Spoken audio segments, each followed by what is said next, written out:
it seems. And I interviewed psychiatrist Dr. Peter Breggin, who is also involved in this study, by the way, who is known as the conscience of psychiatry because he is so against these psychotropics. And he said this is exactly what you see oftentimes from people having these manic episodes. Well, isn't that something? That the Bible connects pharmaceuticals to witchcraft, altered consciousness. And Timothy Leary and Aldous Huxley said we need these to get people to be willing to accept something else than the idea of the Bible. And that salvation is only found through the Jesus of the Bible. Of course, many today are opened up to what? The Jesus of the New Age, which is definitely not the Jesus of the Bible. Didn't Jesus himself say, many will come on my name claiming I am the Christ? Wow. Thanks for listening. Take care.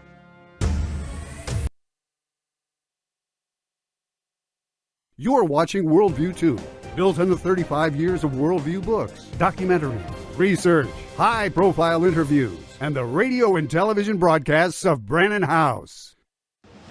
Colonel Rob Maness has a lifelong record of providing dedicated service to this nation. Having worked his way up from the enlisted ranks to full colonel, he served our country for more than 32 years.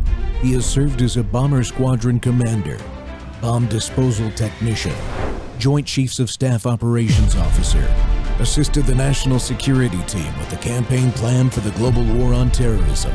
He authored the first theater nuclear war plan and served as the Vice Commander of America's largest airborne intelligence wing. Colonel Rob Maness is a true American hero.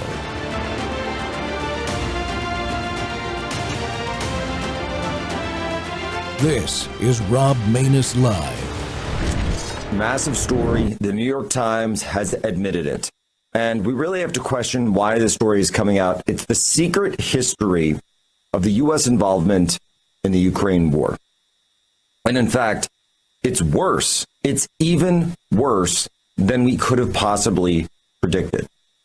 Because, you see, here's what's going on.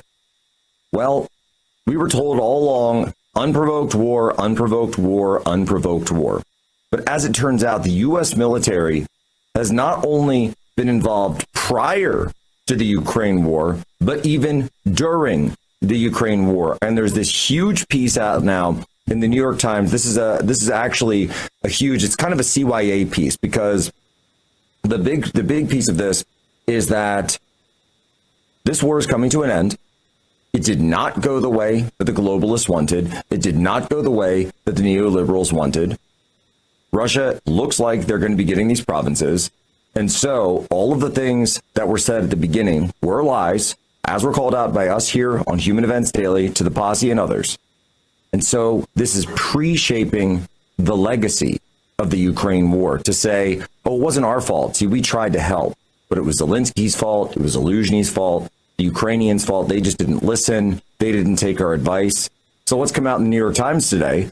This massive story. It's, I don't even know, 10,000 words. 10,000 word story about how the U.S. military, the U.S. intelligence services, and the U.S. government have been directing the Ukraine war from the very start, supplying the coordinates of Russian forces on Russian soil from a U.S. base in Wiesbaden, Germany. So a U.S. base in Germany, that means U.S. generals, U.S. soldiers, U.S. officials, U.S. officers were giving the targets to the Ukrainians on Russian soil, and then the Russians were the ones who were the recipient of the strikes. That's way more than the material support that we knew that was publicly going on, but it's exactly what we told you. In fact, there's even one point where they talk about how General Milley was specifically involved in planning operations for the Ukrainian military. But of course, it was just advising. What did we even find out? That yes, of course, there were U.S. troops on the ground in Ukraine the entire time. U.S. troops are on the ground in Kiev as well as in forward positions. That's why this thing has gone so far. That's why I've been hearing about all of this. And that's why the negotiations currently are between the United States, Russia, and Ukraine, because the U.S. role in this is larger than anyone has officially confirmed up until this point. We'll be right back. Human Events Daily.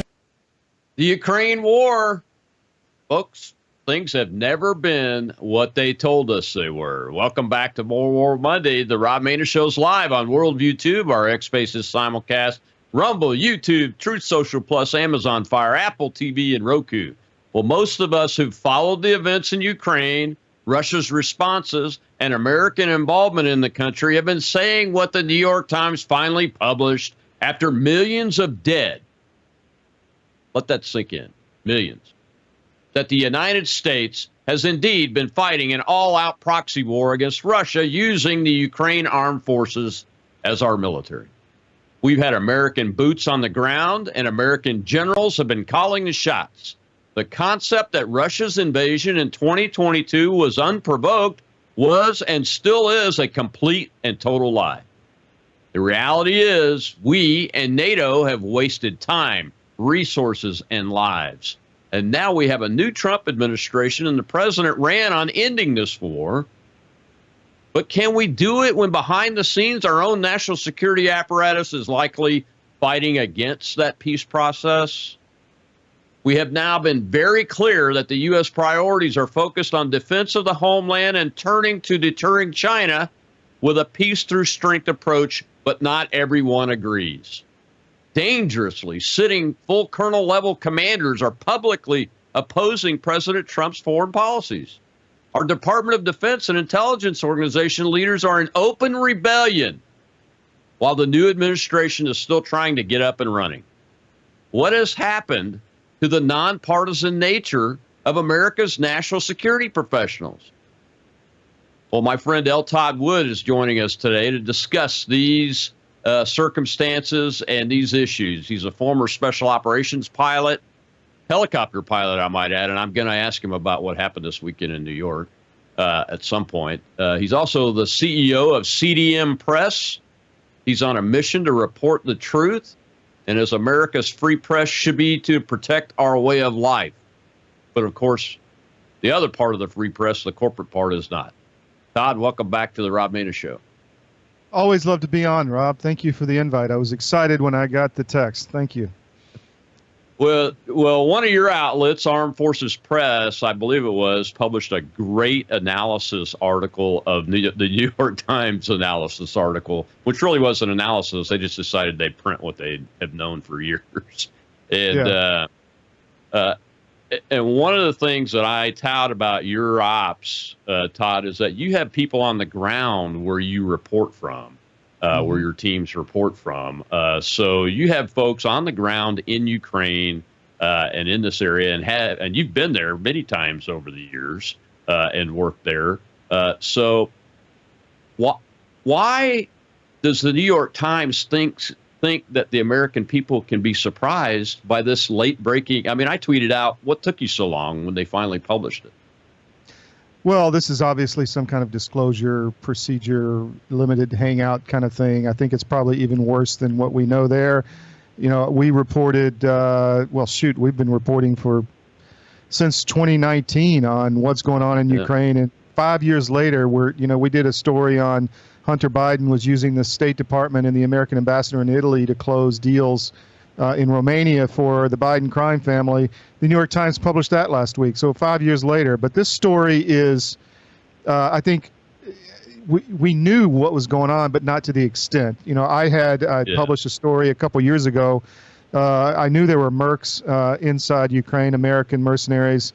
And I had a guy tell me to my face at outside of MacDill, the SOF base, or is it Tyndall? Which one is over there by Tampa? I'm forgetting the name of the base now.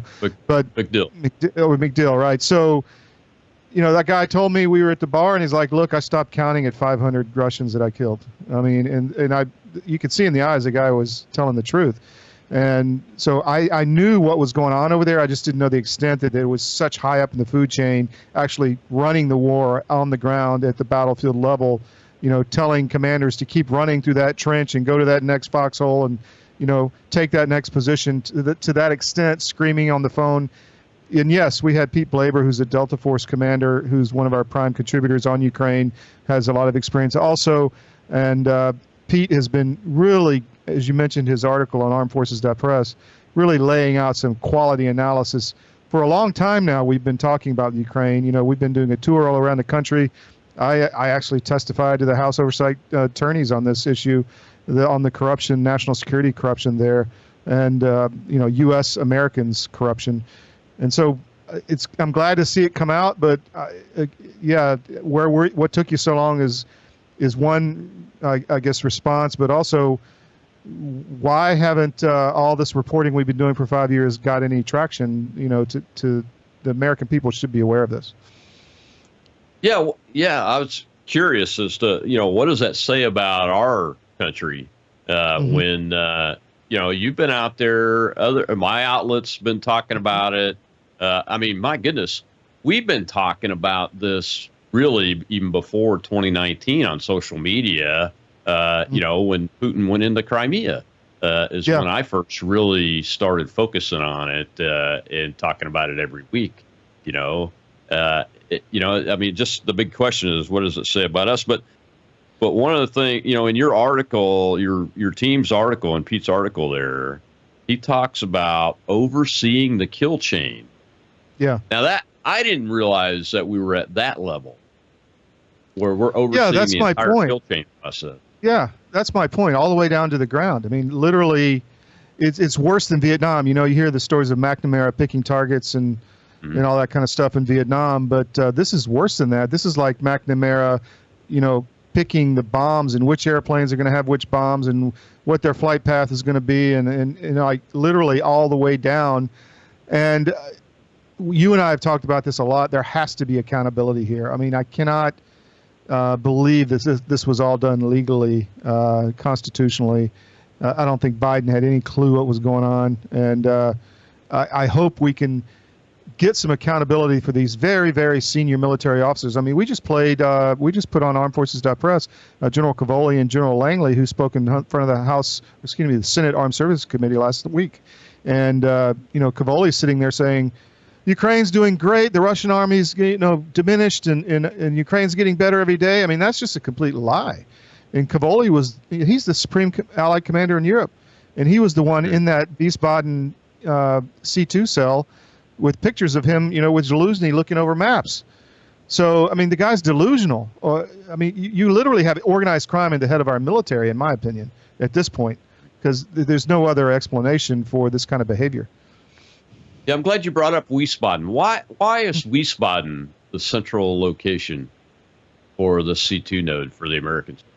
Well, it had to be in Europe. It's probably, I don't know, maybe there's logistical reasons for it. You know, today it could be in Omaha if it wanted to. I mean, it doesn't really matter, but I think Europe was probably just closer to the whole chain, and so they put them there, and then there's an air base there, and you can get in and out.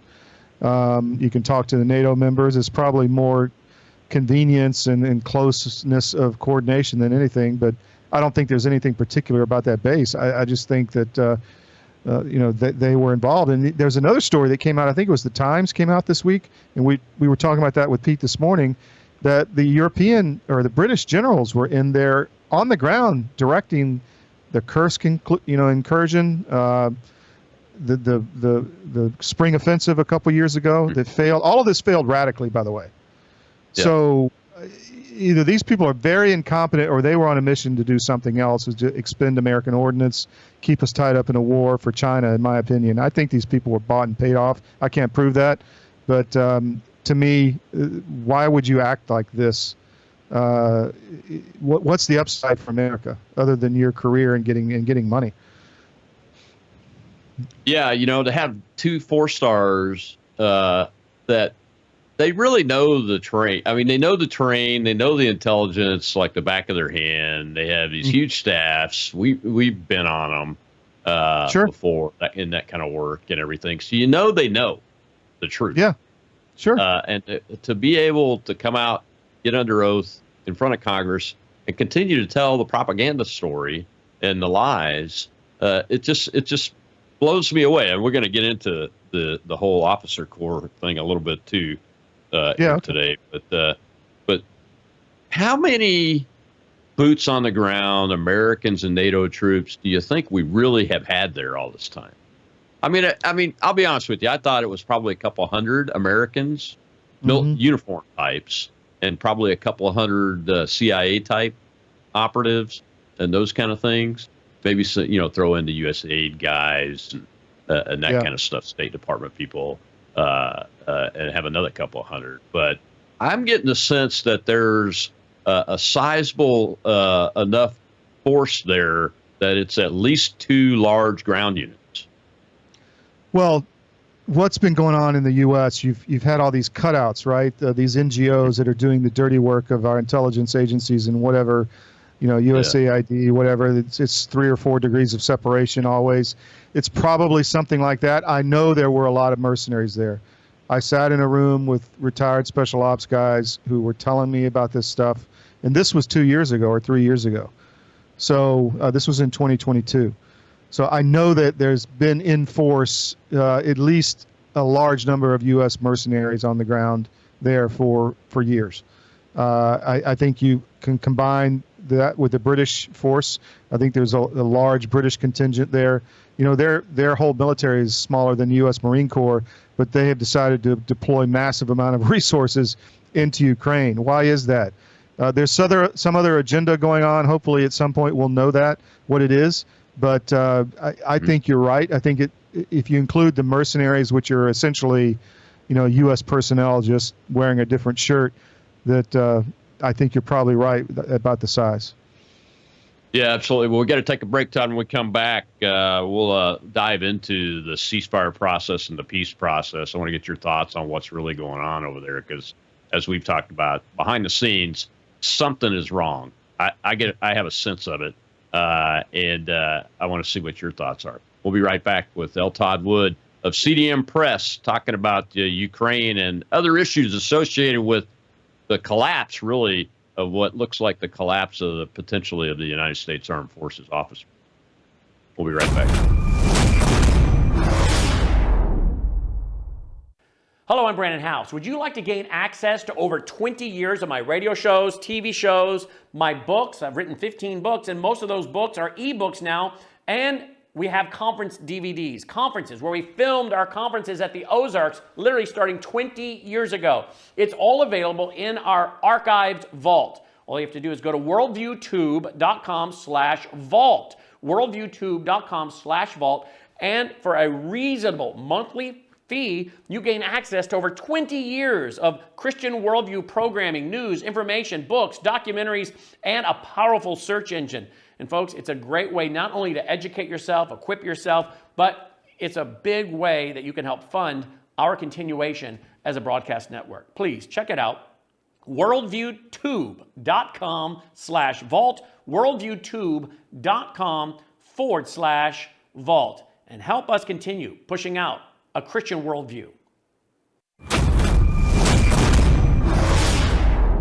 Kevin, we do know there are a host of sanctions on Russia. There have been questions about actual enforcement of them across administrations. That is correct. And we need to remember the only reason we're even having this conversation about bringing this war to a conclusion is because of Donald Trump. And I would speculate that the reason that tariffs have not been put on Russia from last week's announcement is because President Trump and Secretary Rubio are trying to maximize the leverage they have over them. And it may be that part of that leverage, Shannon, is doing a better job than the Biden administration of enforcing those sanctions. I still expect this war to come to a conclusion in a way that's satisfactory for the everyday American, most importantly. But to the point about the Europeans, I just have to say, if they want to stay in the American defense umbrella, they need to pull their own weight and stop wagging their finger about us spending our money that's hard-earned by the everyday American. And I'm really grateful to the Trump administration for resetting that. Welcome back to the Rob Maness Show. It's More War Monday, and we're talking about Ukraine again, unfortunately, and how things have never been what they told us they were and never are what they appear to be in places like the media. There, Kevin Robertson there was of the Heritage Foundation was being very straight about that. My guest today is L. Todd Wood of CDM Press, and Todd, Kevin's right. He's the President Trump is the only reason why we have an opportunity in this war that even may even be halfway, not even halfway favorable, but somewhat favorable to the Ukrainians in that they'll still be able to exist.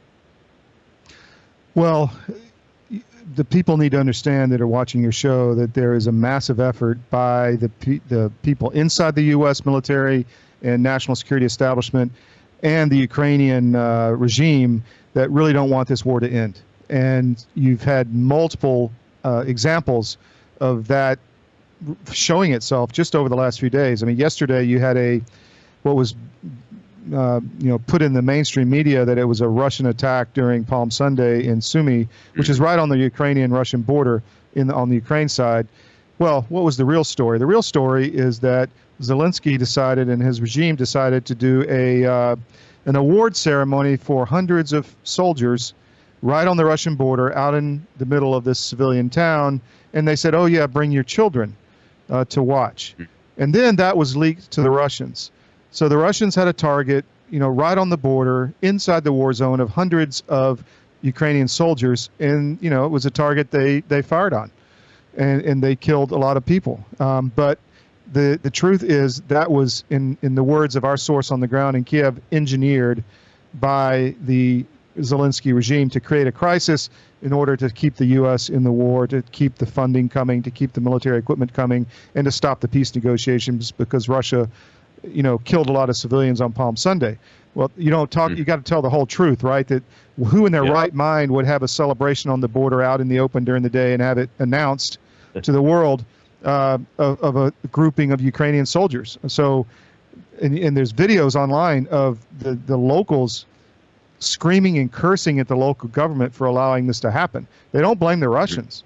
They blame their own leaders. And so there's example after example like this. Zelensky today is like, Trump, come to Ukraine and see the Russians and really what they're doing. And so, and then the press, the massive narrative Mockingbird media press, to continue to provide reasons of why this war needs to keep going is almost overwhelming. I hope that Trump, has the ability to face it and to stare it down, because I'm worried about a lot of the people around him. I don't know if he's getting good advice. So far, so good, but we'll see.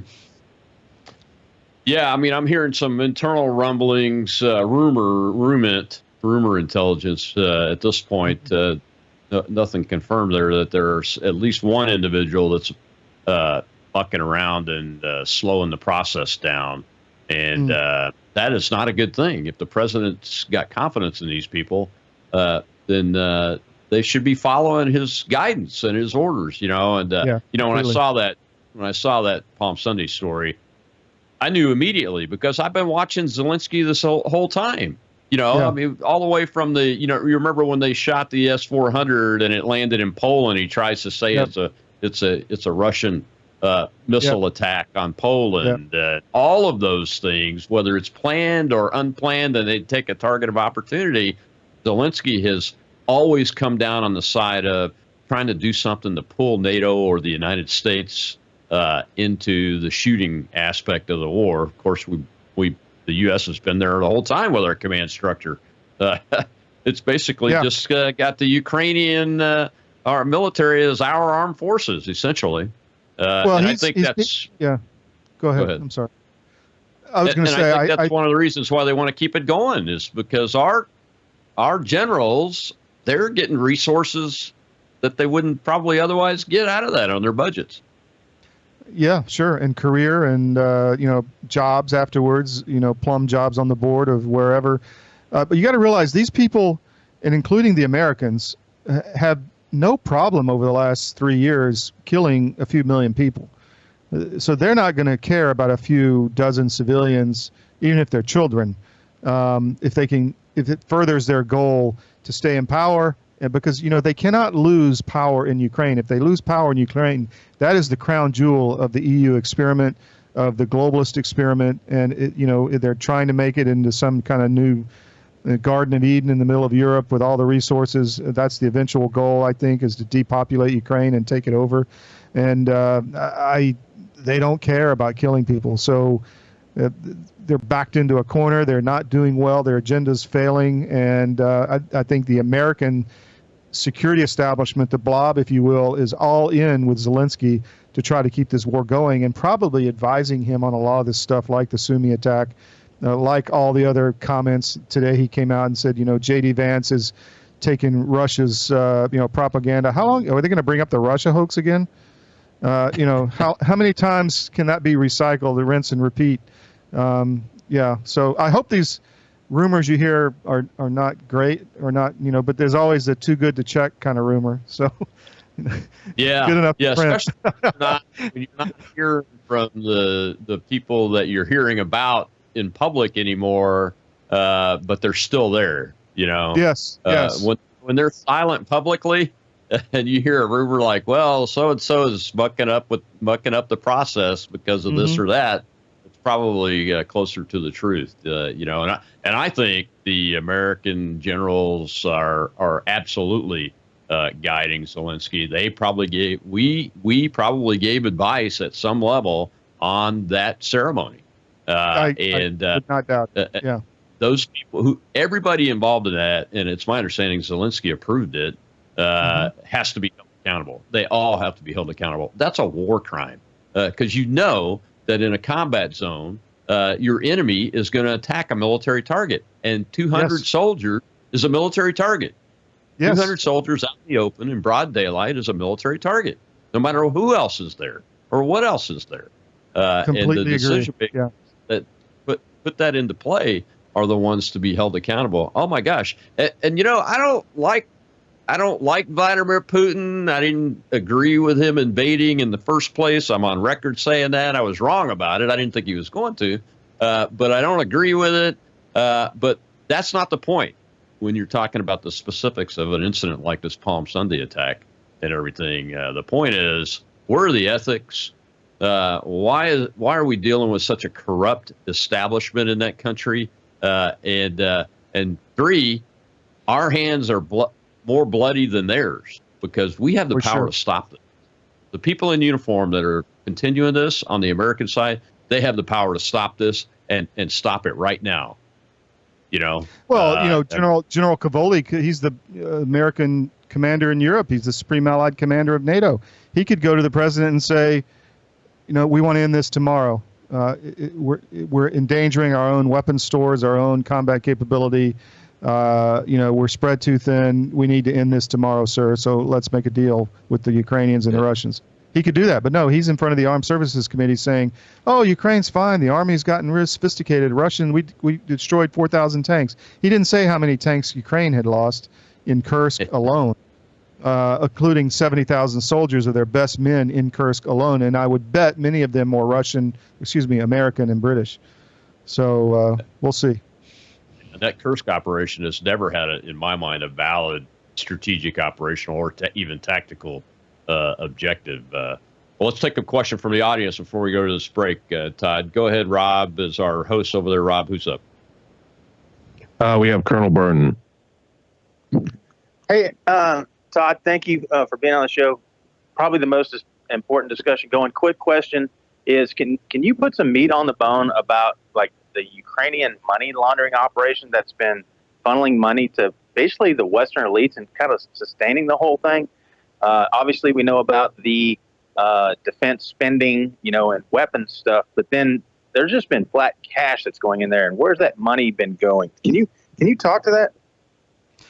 Yeah, I can. In 2019 and 2020, I spent a lot of time in Ukraine, and I was sitting with a source in a room with a couple other guys who used to work in the prosecutor's office in Kiev. And they started pulling out files and showing me diagrams of money laundering carousels that they had taken from the prosecutor's office because they were afraid the evidence was going to be destroyed. We printed all this on cdm.press. If you go to our investigative section, in fact, there's a tab atop cdm.press Ukraine files, and you can see some of this stuff there. You can see that image there, one of them. And basically what they were doing is money would come into the central bank from the U.S., these guys would sell it to an affiliated broker-dealer that one of the oligarchs owned. They'd sell it, I'm a bond guy, so they'd sell it if the bond's trading at 100, they'd sell it at 97 to the broker-dealer. Broker-dealer would sell it back to the bank at par. So that's 3% they would pocket and send somewhere offshore or whatever. This was happening under Poroshenko to hundreds of millions of dollars. And I think it just all went on steroids. But it's essentially a carousel of money coming from the U.S. Treasury, through Ukraine, and not just for money laundering, but also targeting political candidates in the U.S., including Bernie Sanders and then Donald Trump for the Hillary Clinton, matrix back in the first term, prior to the first term. So all this has been going on. I call it the organized crime playground. They can do whatever they want. There's no oversight. All the corruption bureaus, the anti-corruption bureaus, were set up by the Soros, engine to find corruption, to prevent corruption from being prosecuted and discovered. And this goes all the way back to Paul Manafort, who was kicked out of the Trump campaign. I wrote in 2016 in the Washington Times that evidence was all false, because I just talked to those guys. I called them on the phone the day that came out, the Black Ledger, and I said, "Where'd you get this?" I was just there. And the PO of the corruption, the NABU, the National Anti-Corruption Bureau, Svetlana, she said, "Oh, we just got that off the internet. Somebody just gave that to us." I was like, and so Trump's campaign manager's losing his job for something you just pulled off the internet? I mean, really amazing. So the corruption is deep, and it includes bribes to the FBI. It includes State Department corruption. Go down the list, the ambassador, everything. You didn't even mention the Burisma laptop from Hunter Biden. We got to take a break. Yeah. I was in the middle of that too. I can tell you about that if you want. There's so much. There's so much there, and it's all there. There's very little of this stuff that's false. But nobody wants to take the right action on it. They would rather go with the false Russia collusion hoax thing. Todd, well, we'll be right back, and we'll hear from Putin in the opening clip coming back in about his perspective just a couple days ago. We'll be right back with Todd Wood of the CDM Press.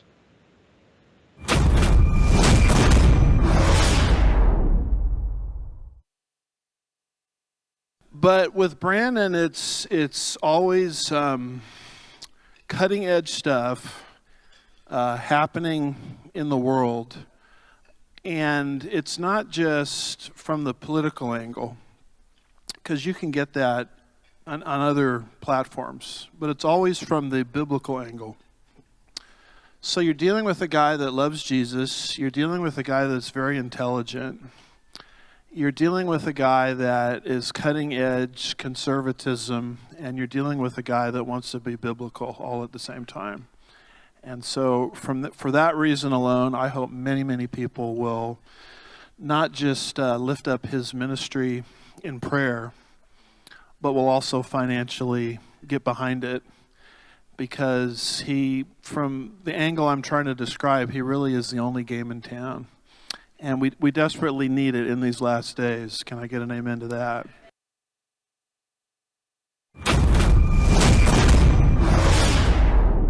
Hand on heart, US envoy Steve Witkoff seemed eager to flatter his host at the start of his second meeting with President Putin since Donald Trump's ceasefire proposal.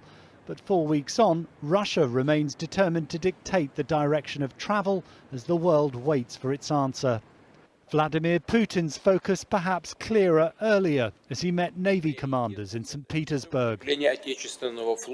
One of our priorities is to strengthen the Russian Navy, he told them, strategic and nuclear forces. But President Trump's growing frustration at the Kremlin's slow response to his efforts to end the war in Ukraine is becoming clear. Russia has to get moving, he wrote in a post today. Too many people were dying, thousands a week, in a terrible and senseless war. In Brussels, the Ukraine Defence Contact Group met, co-chaired by Britain's Defence Secretary John Healey. They pledged more than £18 billion in military funding for Ukraine. And so today at this Ukraine Contact Group, we step up our support for Ukraine in the fight. And our job as defence ministers is to get urgent military aid into the hands of Ukrainian war fighters. But missing in action, in person at least for the family photo, was US Defence Secretary Pete Hegseth. He spoke via video link, but at the last gathering he warned America's priorities lay elsewhere. Welcome back to the Rob Maness Show. It's More War Monday here on Worldview Tube in this show, and we're talking about Ukraine and asking the question, why is nothing ever as we are told or that it seems in this war with Ukraine? And my guest is L. Todd Wood, the CEO of CDM Press, and they had a great article on their armedforces.press outlet a few weeks ago about that New York Times confession. I'll call it a confession, Todd. It's the confession, finally, I think.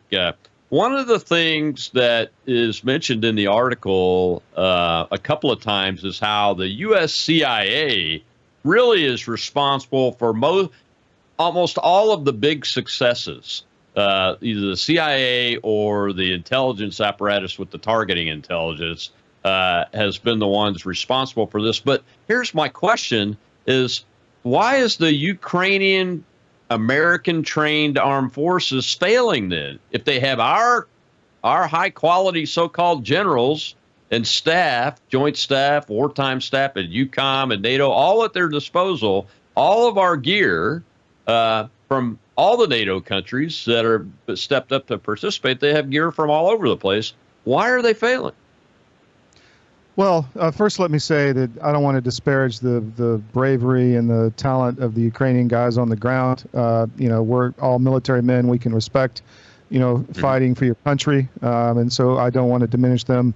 But the leadership, just like in the U.S., is extremely corrupt. If you remember up in the north of Donbass when the Russians came in and took a lot of territory a few months back, there were supposed to have been massive defensive establishments built with minefields and all kind of defensive positions, and the Russians just walked in because nothing was built. The money just disappeared. So in Ukraine, corruption is an art form. I mean, it is literally embedded in the DNA of anyone in power and anyone that has money, and it's very rare to see people who will actually do the right thing once you get above a certain level, because to get to that level, you got to be corrupt. That's what I'm afraid that the U.S. military is turning into. So, why is the Ukrainian military not effective? I think a lot of it has to do with that. They're not there to win the war. They're not there for the people of Ukraine. They're there working for somebody else and to get as rich as they can in the meantime.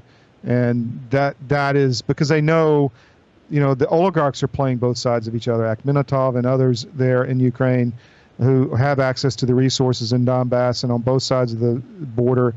It's gang warfare, and we've become one of the gangs. It's just like gangs of New York. And I've written many times. I used to write for the Washington Times, and I wrote back when Putin started rearming, I think around 2008, around the Georgia conflict. I think he looked at the U.S. Leadership, and he has very good intelligence. And I think he just realized these people are just as corrupt as me. I better rearm, or they're going to destroy me and take everything I have and all my people have.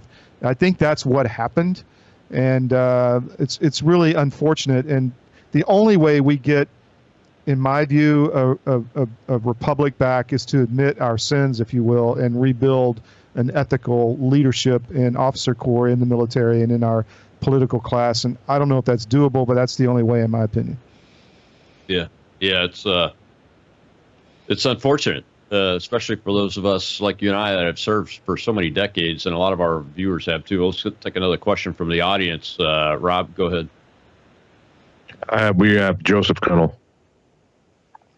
Thank you very much, Colonel. My question is if this is being organized and run by American military personnel in the officer corps at the higher levels, coordinating with Britain and maybe several others like Germany and everything else, why has Trump not just recalled all these people? And if he didn't know, that itself would be an issue. So my question is, if this is still going on, if it's still ongoing, doesn't Trump have the purview to just in one fell swoop, with a swoop of a pen, say all this is over and I want everybody, sent home so that we could discuss it? Well, I think that would be the desired outcome. I think he's fighting a battle internally. A lot of these, and he's also trying to negotiate with Russia, so he doesn't want to give away all his cards. He says it all the time. I'm going to put more sanctions on Russia, or it'll be difficult for them if they don't end this war. I think he's trying to keep the pressure on there, so maybe he doesn't want to take apart the apparatus that was applying the pressure in the beginning. I don't know. I can't answer. You could talk about election fraud, for instance. You could talk about, all the stuff in our food, the vaccines. You could go down the list and ask the same question. Why hasn't this just been a sweep of the pen and got rid of all this corruption and mass murder, essentially? So I can't answer that question. I'm hoping that there's a plan. I don't know if there is. Yeah, I would just add to that. There is a certain amount of risk associated with cleaning house in the middle of war. But the other piece to it is, I think he just got General Kane, the new chairman, confirmed Friday, I think it was, or Saturday. So, my preference would be let's continue on. We're continuing with these peace negotiations. And let Kane get in there and make some evaluations of people. That's the first place I would be going to evaluate general officers and admirals, would be Europe, and then to the Red Sea, and then to the Red Sea before I get focused on China. You and I, Rob, were instrumental in getting CQ Brown fired. I think that's a fact. I mean, we were very vocal on his need to go because it was pushing the DEI and all that stuff, and literally being a DEI pusher. And we were very vocal about it in our news organizations, and I know that had a pressure. So free media is absolutely essential. So your audience, keep supporting this show and anywhere you find free media that you believe in, because that's the linchpin to saving the republic, because without it we can't. Yeah, I completely agree. Once we get the show posted, the post-production show posted, folks, send it over to Secretary Hegseth and the new Raising Kane, General Kane, Chairman of the Joint Chiefs X account too. And by the way, share CDM Press's articles, Armed Forces Press. They've got, I don't know, how many outlets do you have now, Todd? 5? We got 13. We're working on number 14. It's all connected into one network. We're global news without the globalist spin. We're literally a wire service with reporters on the ground from Kiev all the way, to Montana. So cdm.press is the site. Everything flows into there, but you can check everything out in the top menus. Yeah, the officer corps discussion, I think, is important for us to have. You and I being Air Force officers, I came up from enlisted. You're an academy graduate. How concerned are you? And we'll have a little clip at the opening of the next segment about this Space Force Space Commander. But in general, how concerned are you at the efficacy and readiness and capability of America's officer corps across all the services? Now, I think the Marine Corps is a little bit better off than everybody else, from what I can tell. But I'm pretty concerned. Well, I am too. Our Air Force, if you will, is in deep trouble. When I joined the 20th Special Operations Squadron, Colonel Rich Comer, he sat me down and said, "Captain, 3 things: be ready to go to war. I don't care about the paperwork. Just be ready to go fight tomorrow." And he said, "Number 2, don't screw around on your buddy's wife when he's deployed. And number 3, if you ever lie to me, I'll out-process you on the steps of the squadron. If you make a mistake, tell me, we'll fix it, but don't lie to me." I don't know where that went. I mean, that is gone, and we have to get that back somehow. I'm not sure how to do it. Yeah, it's pretty devastating, really, to be honest with you. I don't know if you've been following what's coming out on the guidance to reinstate the officers and enlisted that were forced out over the COVID vaccine mandate, which Congress rescinded, and the president's given a direct order, and Secretary Hegseth has added to that order with his memo and everything. But the former officers that are now in senior executive service and the officers running the USD Personnel and Readiness Office and then the services Manpower and Readiness Offices, I'm beginning to question what's really going on with those leadership teams under Secretary Hegseth. And I know he hasn't got his full appointees in there, but he's got some actings that weren't there originally, I don't think.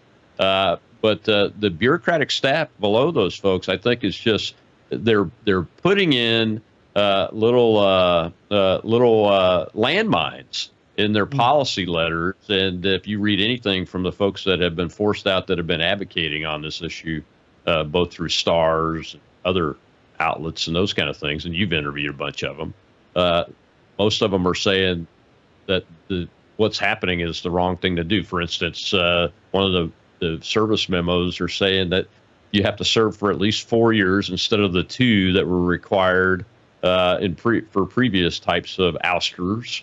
They're saying that you have to sign up to say you weren't coerced. Well, everybody was coerced, even people that were given discharges because of the vaccine, or got out and left because they were going to get punished, was coerced. I mean, what the heck is going on with that? We got to go to the next segment here in a minute, but I want to get into that piece of it. And I want to get into this, the officers that are commanders, like this Space Force base colonel that was just fired over the weekend. We're going to see a little clip, news report about her coming into this next segment. But the piece that I want to talk with you about is getting selected for command and the influence that process and those individuals that are selected for command can have. If they're a colonel commander, they've got a lot of influence both to the future and the past from that position. We'll be right back with L. Todd Wood of CDM Press.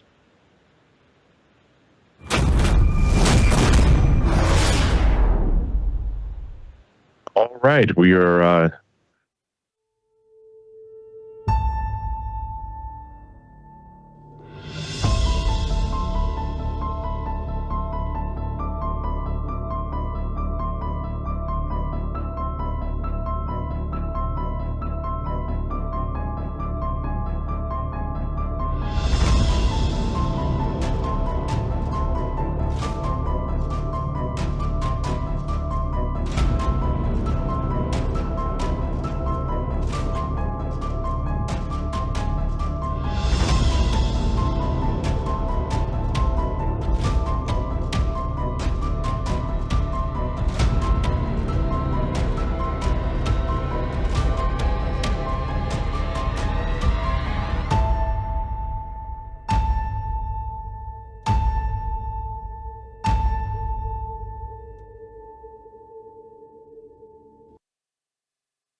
The commander in charge of America's Bidefik Space Force base in Greenland was let go on Thursday after it was revealed that she sent a base-wide email denouncing the words of Vice President J.D. Vance during his recent visit to the base. Vance, in March, went to the base to discuss the national security imperatives of Greenland and the U.S. interest there. He spent a portion of his speech criticizing Denmark, which has sovereignty over Greenland, for failing to provide enough security to Greenland as increasing competition from Russia and China grows in the Arctic.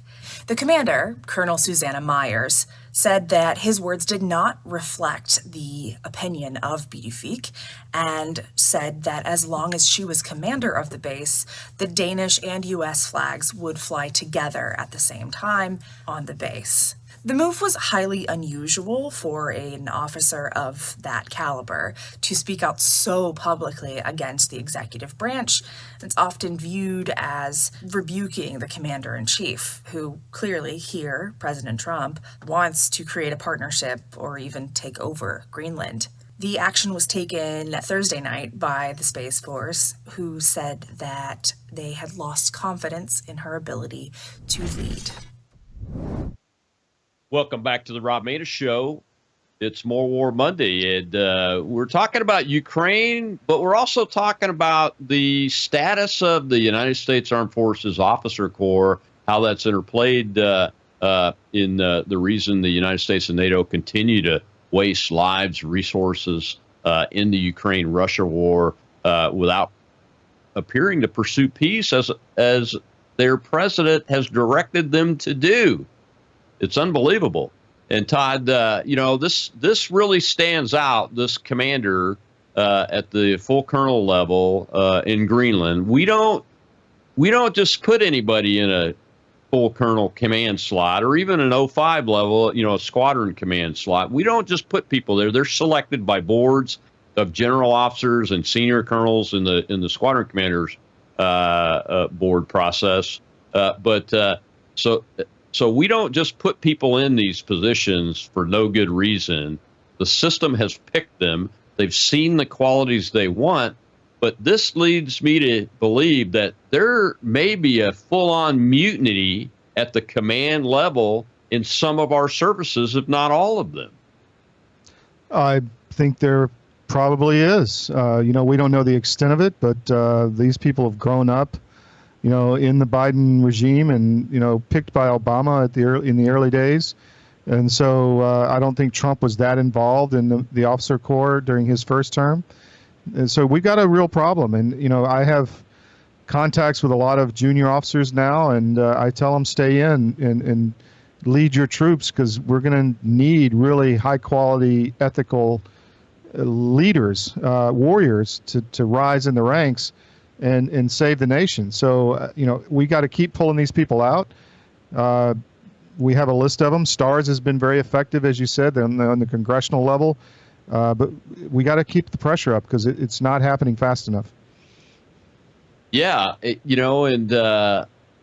when Obama was in, the rumor was, and I was still on active duty until late 2011, and I was a wing commander when I retired. The word on the street was that he was purging generals that had conservative viewpoints or were independent thinkers and those kind of things. And I thought it was just by attrition. But what I wanted to point out here is at no time did any of those officers or anybody in a position like mine would ever think about putting an email out to my entire base or unit, whatever I was in command of, and openly disagree with the policies of the commander-in-chief and the vice president, as spoken through the vice president, like what happened here. That's really incredible, because this is not the first incident. It's just the first one where the individual was fired. Well, I'm of the belief, I'm not a JAG or an attorney, but I think she should be court-martialed. I think I'm not sure the exact term of the crime, whether it's conduct unbecoming or insubordination or something, but at least she should be demoted in rank and dishonorably discharged. Whether there's any other punishment, there needs to be examples made of these people. It's not okay. So it's going to keep happening. And unfortunately, this kind of Maoist indoctrination has taken hold, and it's got to be ripped out. It just has to be. And maybe Hegseth needs a 1-800 number, to call in people who need to be looked at. And if the same person gets 500 calls, then maybe that person should be looked at. I don't know the procedure, but there's got to be a way to get to these people. Well, he's about to send a DEI task force. I don't know who's on the task force out, but if it's the USD PNR people that are in the offices today that wrote these memos on the COVID-19 reinstatements, he better get some different people. But that's a good opportunity right there if he's sending them out to the bases to talk to people on the ground to get feedback from them, not just on DEI, but the command culture and the ethics of their senior officers and commanders. They could have confidential meetings with folks, some key people and everything, and just get a pulse for that.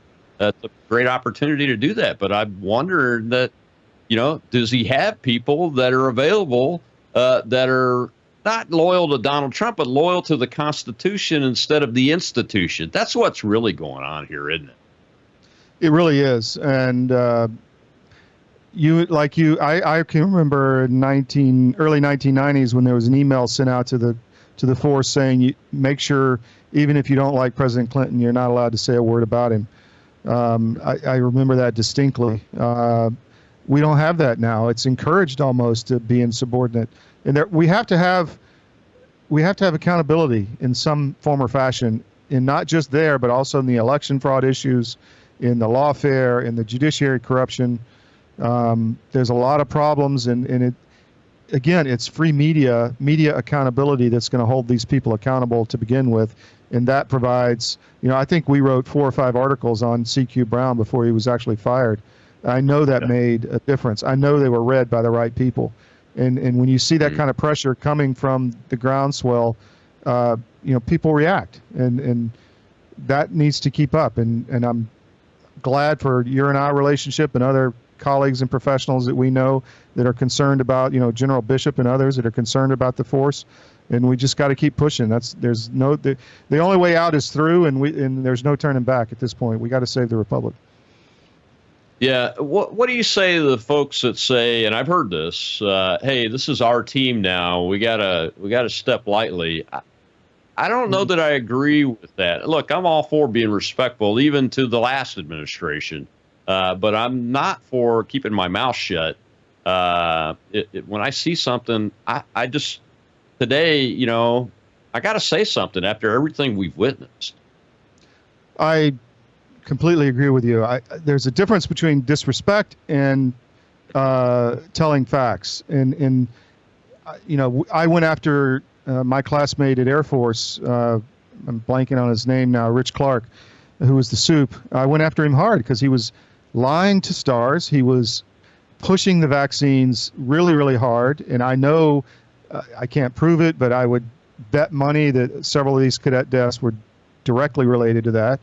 And, he got a plum job at some Sports Illustrated or something. I'm not sure what it was to do with football and sports. But I took a lot of flack for that criticism, but I didn't say anything that was not true or disrespect him because of any of his individual characteristics or anything. It was just like his behavior I didn't think was honorable. And we have to say things like that, even though it's difficult. I had a gentleman who was bragging about how he got all these cluster munitions approved for Ukraine. And I'm like, do you know how many people and civilians that's going to kill? And you're bragging about this? And, we got into it, but in the end, I'm proven right. That was not a good thing, just to dump all our old weapons in that battlefield, because it's going to be generations before, if ever, these people will get over it. Yeah, General Clark was one of my peers, too. We were all commissioned the same year group, but I flew in the B-1 with him, and that's a very small community, as you know. And I have taken a little bit of flack for speaking out. I mean, as much as I love the person as a brother, a warrior brother, and his technical skills and leadership as a squadron commander, I see the superintendent job as really a failure of the cadets, a failure of the families, and a failure of the country, because it's such a deep and abiding indoctrination that is going to affect our officer corps for generations and generations. Yeah, for sure. I had a classmate of mine recently. I saw him at a football reunion, and I was talking about he asked me what I'm doing, and he asked me, "Are you spreading misinformation?" And I said, "What the hell is that?" I mean, I'm telling the truth. Is that misinformation? I don't know, dude. It's interesting how our colleagues and former colleagues can look us in the eye, knowing that we are well trained in planning operations, which include influence operations, deception operations, which I'm sure you and I both have used in real life and everything. And how dare they look us in the eye and accuse us of spreading misinformation when the government is on a disinformation campaign by and large. And they're running an info op on the American people is what they're doing. All right. Yeah, absolutely. Well, I can't let you go without talking about helicopters, because you're a helicopter pilot, longtime helicopter pilot, probably the most experienced one that I talk to regularly now. Let's talk about this New York crash that occurred, killing the family from Spain, Siemens Spain, and everything, and the CEO and everything this past weekend. Look, I've heard this discussion, something called mast bumping. I'm not familiar with it. I've flown fixed wing my entire life, so I'm not familiar with that. But I saw the videos and the stills, and the tail boom completely is sheared off of the fuselage, and then there's the entire rotor set with the mast and what looks like a big chunk at the bottom of the mast. Maybe that's the transmission is coming down separately from the fuselage. What the heck do you think is going on there? Well, my first reaction, and I wrote about this, was I flew HH-3s in Alaska for 3 years, combat rescue. We deployed all over Asia, Sikorsky, and then I upgraded to the MH-53 with special ops. And we had a constant problem with fake parts. And there's a thing on top of the mast that holds the rotor end called the Jesus nut. And it's essentially that part. If it fails, the mast separates from the infrastructure of the aircraft. My stick buddy in flight school, John Augustine, a classmate of mine, also died in a UH-1 Bell helicopter incident where the rotor system separated back in, I guess, early 90s. And my first thought was, the Jesus nut failed. I don't know.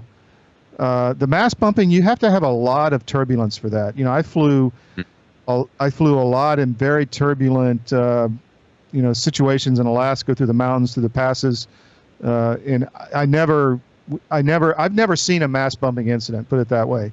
The Bell helicopter, the design is a little different. It's not as highly, I guess, elegant as the Sikorsky rotor system, but and so that's possible, and probably more possible in a Bell helicopter. But what would have caused the rotor system to, or the actual rotor itself to tilt so hard to hit the mast? Usually that's extreme turbulence or pilot, not error, but almost intentional. So I don't know. The fact that the tail boom was not attached, that could have just been torque that ripped it off. Right. Because a helicopter it's a finely balanced machine, and if one thing gets out of balance, it just essentially eats itself. And so I can't, maybe it was a transmission problem that sheared, a part. My first gut sense was a failed part. And there was a lot of fake parts going through that weren't machined up to the right tolerance, and just failed. And we found them all the time in the tail rotor or the Jesus nut, all over rotors system. And we would always get, NOTAMs or caution warnings that check this, check that, but for that, where the crack would show up. Well, thanks, Todd. I appreciate it. We're out of time, unfortunately. I could do 5 shows with you on this stuff. I appreciate that. You can go on X, type in cdm.press, and all of Todd's stuff will come up. But go follow them, share their stuff, and we appreciate him coming on. Tomorrow, Todd Sheets, we're talking about tariffs and trade wars, and that should be an interesting conversation. I'm Rob Maness. I'll see you on Worldview Tube tomorrow.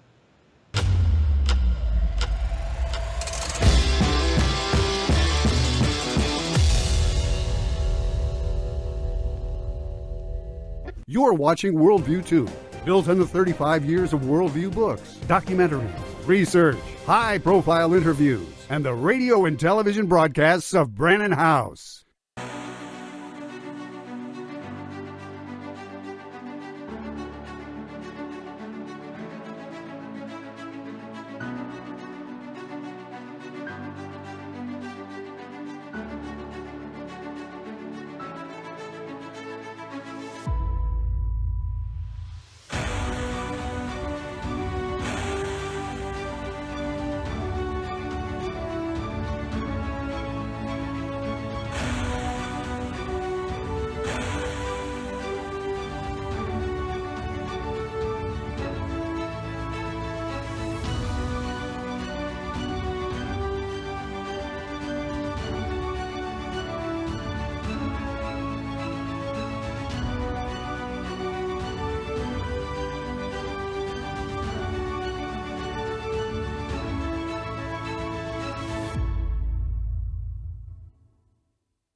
You're watching Worldview 2, built on the 35 years of Worldview books, documentaries, research, high-profile interviews, and the